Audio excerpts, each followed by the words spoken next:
صحیح، سالم، تندرست اور توانا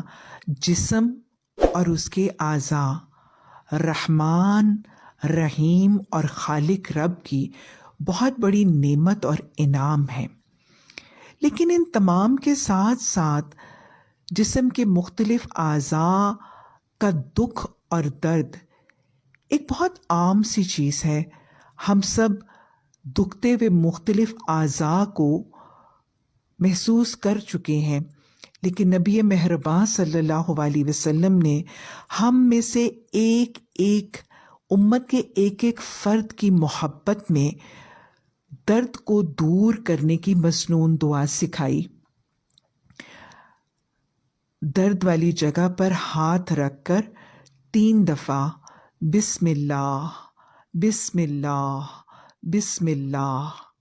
اور پھر اعوذ بعزت اللہ وقدرتہ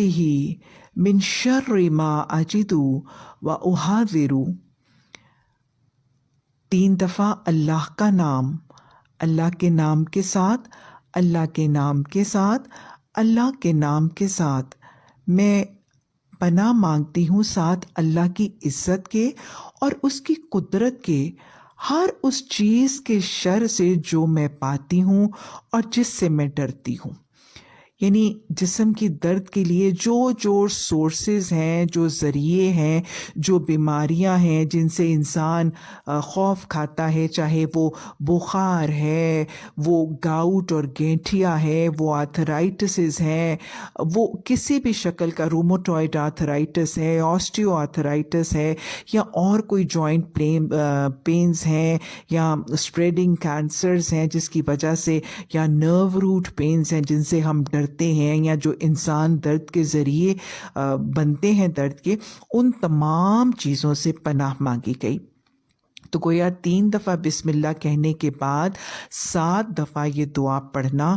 مسلم کی حدیث میں اس جگہ پر، درد کی جگہ پر ہاتھ رکھ کر، یہ نبی صلی اللہ علیہ وسلم نے درد کو دور کرنے کا مسنون کلمات سکھائے۔ اور پھر سورہ فاتحہ سورہ شفا بھی ہے، سورہ رقیہ بھی ہے، اس کے ساتھ دم بھی کیا جا سکتا ہے اور وہ شفا کا ذریعہ بھی ہے۔ 7 دفعہ سورہ